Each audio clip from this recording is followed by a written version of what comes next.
Друже бугар, како си? Како жена, како деца, како дома? Друже бугар, вчера на стадион навивачите на од вашиот табор етнички, што скандираа на стадион бе? Бугар. Викаат да живее Македонија? Или викаа нешто друго? А? Што ќе кажеш на тоа сега? Што правиме бе бугар? Како да го крстиме тој тип на шовинистичко дивење по трибините? Албанофобија? Говор на омраза? Или тоа не е? Кој од вашиот табор скандирањето насочено кон оваа држава, против македонците, треба да го крстиме како? Борба за човекови права? Говор на љубов? Сексуален повик за парење? Како да го крстиме бе бугар? А? Што правиме сега?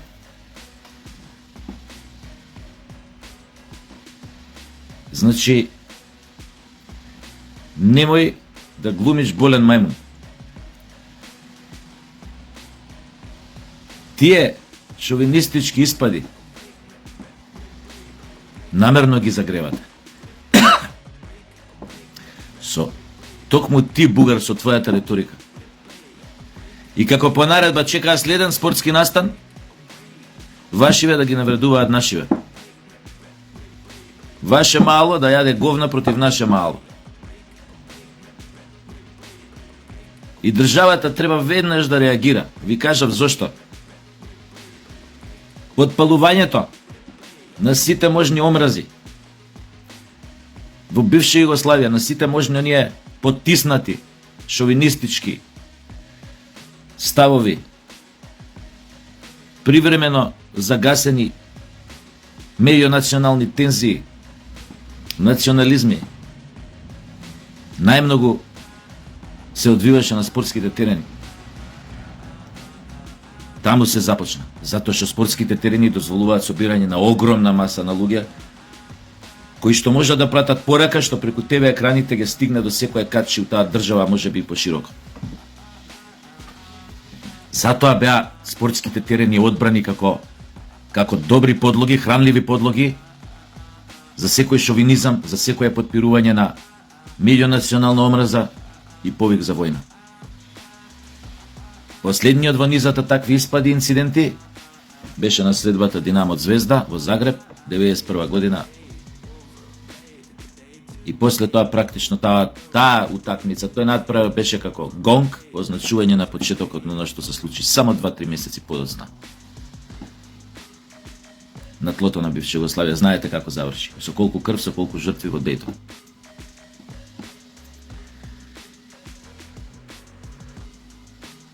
Треба државата исто, кривичниот законник да нам направи казните драконски.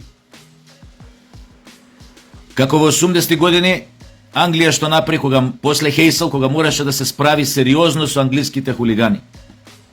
Знаете тоаш какви строги закони постојат во Англија за такви ликови? Че не смеат да влезат на стадион. Знаете у тоа време после Хејсел трагедијата колку од тие хулигани со години трулеа во затвор. Со години. Доживотно беа суспендирани од спортски терени, пошто сегде има камери, приметат некој тако влага или добиваат службите информација дека се справа, веднаш ги апсат. Не смеа да помислат. Што е бе ова? До кога со приказни вербалисти или рида кур се тресе уладна вода? Нема више место за такви импровизации, исто како со бугарите. Тоа мора да се реши у старт. 35 години слушаме закани или рида, голема Албанија, балисти.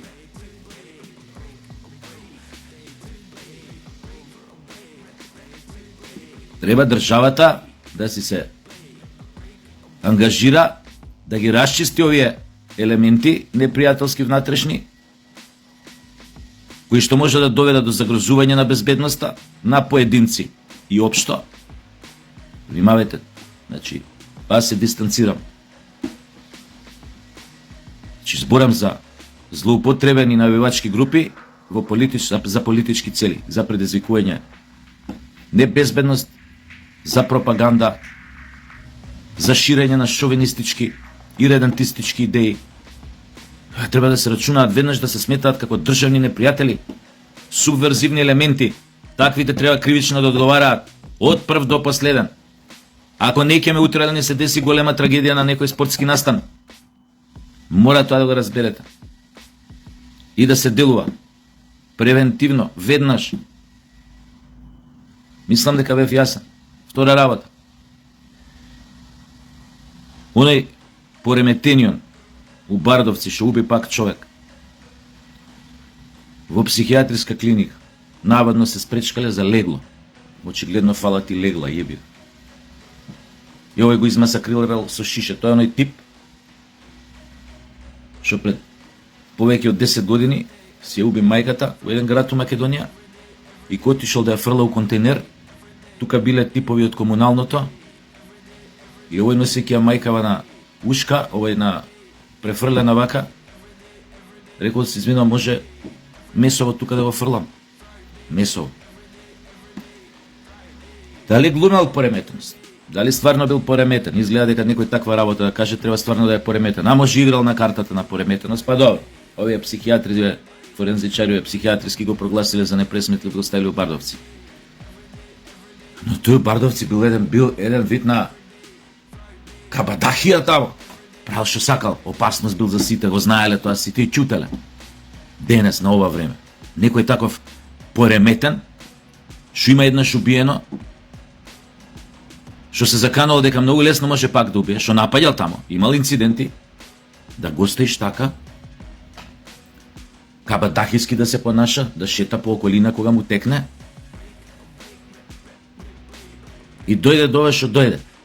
Истиот тој можел многу лесно да излезе као што искача тамо у блиската околина околу болницата Бардовци, да нападне дете, да силува жена, да убие било кој, кога ќе му дојде мирисот на крв у мозок.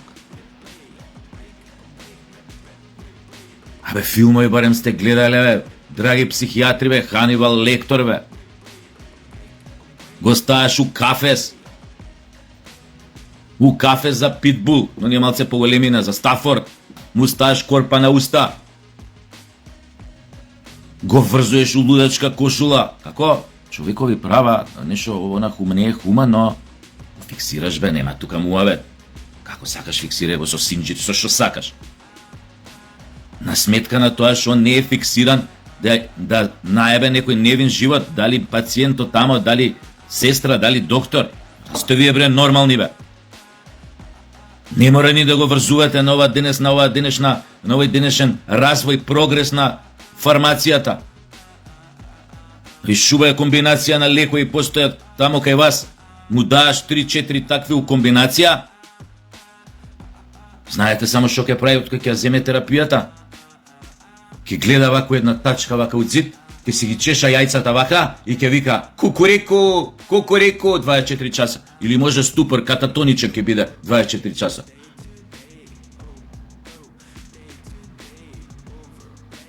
Лепота. Ни закана за некого, ни проблеми да прави, ни психотропни субстанции да користи усред ваква клиника, ништо. Јубле. Или ги ќе му теча. Пелена или не. Не ве сваќам сериозно. Ние многу произволно некои работи си ги зимаме у животот. Дали дека немаме искуства со такви грозоморни настани кои што имаат русини, американци, не. Ние немаме однос, бе. Знаете ли такви овие психотични пореметени умови убици у Америка како ги чуваат? У изолација, бе. Добро го прогласила комисијава лекари, бе. Пореметен. Ги чуваат у кафес, бе, 24 часа изолирани у некоја тамо америчка или руска наречена Бардовци или Демир Хисар. Еден саат у денот, ако го вади малце сонце да го фати воздух да подиши, го враќа назад, какво мешање со други болни, бе. Абе, Што чекаме да ни се деси некоја голема заебанција да ние да реагираме као систем? Некој пореметен да излезе од тамо да земе со нож да масакрира дете некој кога ќе осилува? Па тоеш, да му ебеш матер. Абе, касно е више. Касно е.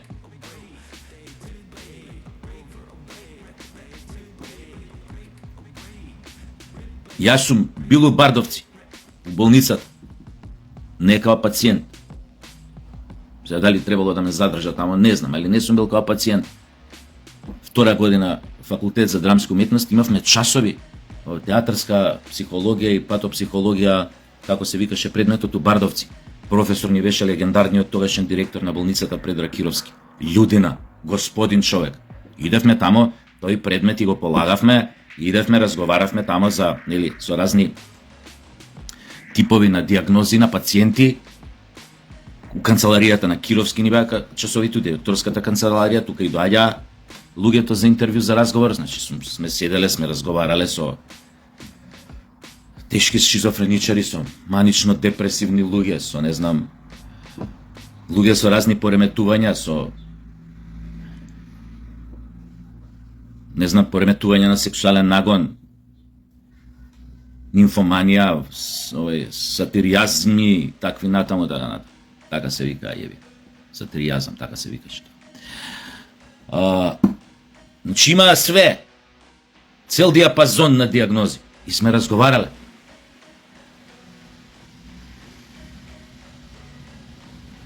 И тогаш болницата, ова зборам за 93-та година, 1993. Сега рачунете, тогаш болницата беше у лоша состојба. Физички болницата беше, материјално беше у лоша состојба. А имаше ред. Имаше и методи. Глупости од најмал тип не се толерираа. Дали се работи за персонал вработен, дали се работи за болни. Имаше. Се случуваа разни злоупотреби. Ама казните беа жестоки. Завработени со отпуштани од работа веднаш. Имаше случај баш тогаш еден тамо кај шо беше отпуштени неколку од персоналот кои што зимале некои од болните и оргијале тамо у ноќни смени. Веднаш беа отпуштени од работа. Добивме строг кодекс како да се однесуваме. Токму од професорот Кировски. Лесна му земја. Феноменален тип. Феноменален. На некои работи ни беше кажано како да се однесуваме. Пошто кога имавме пауза, пошто тоа беа споени часови, кога имавме пауза, тука можевме да излеземе во дворот. Строго ни беше забрането да разговараме, ни ги покажа, ја знаевме од интервју една нимфоманка. Строго ни беше забрането да на нас мушките било кој начин да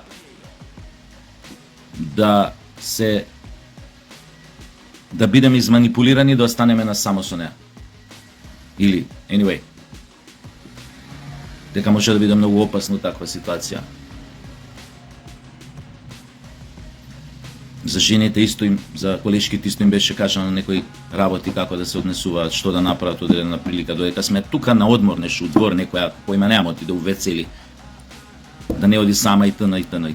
У кој дел или да побара од сестра да отиде у делот кај ше персоналот или. Anyway, значи има опасни луѓе. Тоа ми е муабетот. Сега што е тамо, ја не знам, ја ова сум бил 93-та. Ама сега у денешно време, ако 93-та имало строги правила, сега у денешно време, со денешни лекарства, не мора ни да го врзува, не мора ни лоботомија, ни електрошок да му прави. Убапно е што терапијата и го правиш зомби. И само плее у точка и прди. И ништо друго не прави. Лепота. Како со филадендрон да си правиш муабет, можеш да седиш до него, да му збориш. Слика има, тон нема.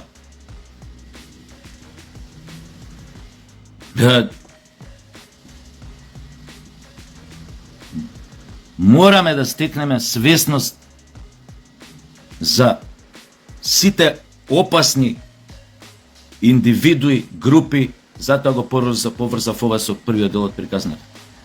Сите индивидуи, групи, да им биде ограничено движењето ако више и се докажале дека се опасни, ако веќе имаат историја на насилничко однесување, дали на тие групи по спортски терени, не знам каде, дали на овие поединци, особено ако имаат веќе сторено чин на убиство. Не може бе така да шетаве.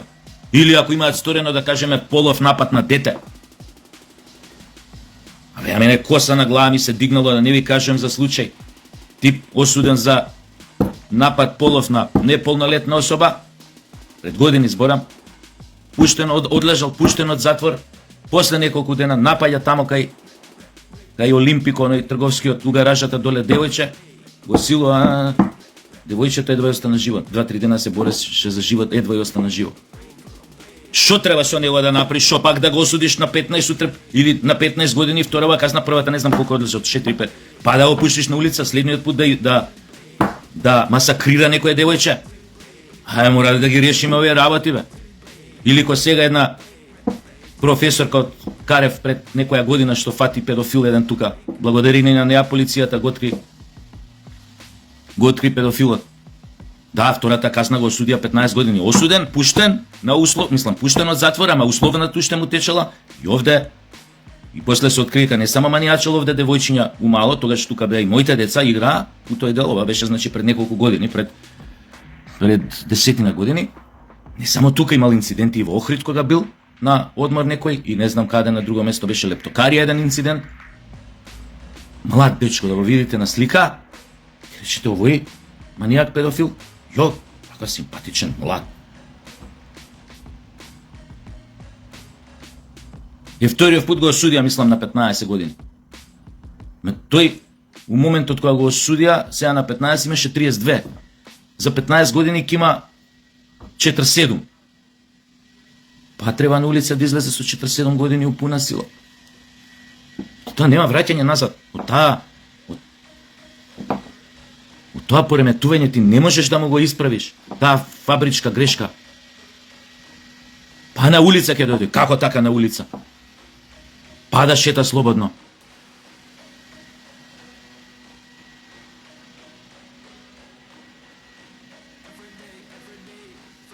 Мора да се најде начин, мислам, понекогаш заебете европски регулативи такви работи за одредени луѓе.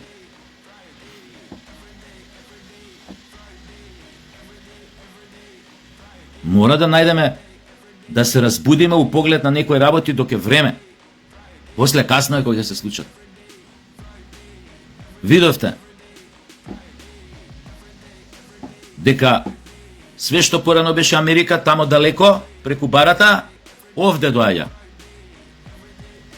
Дали бил Малион што потепа у школа не знам колку луѓе, па после тој 2 дена што потепа тамо у некое село у Србија? Дали е овде, кога ќе се измасакрира фамилијата, блиските ради 2 квадрати земја, меѓата ти оде, станот е мој, не е твој?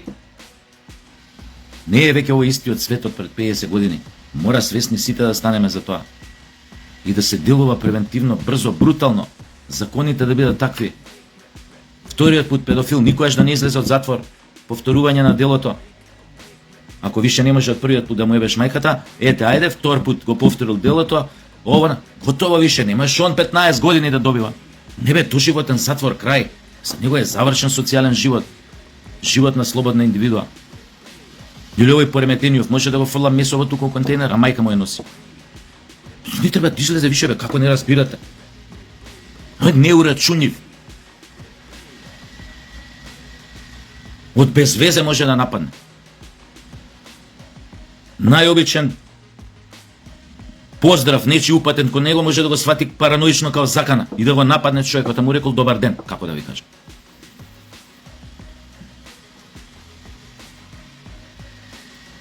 Ете, што викаат хрватите, паметно ме доста. Или ќе сватиме, или трагедиите ќе ни се повторуваат во низа.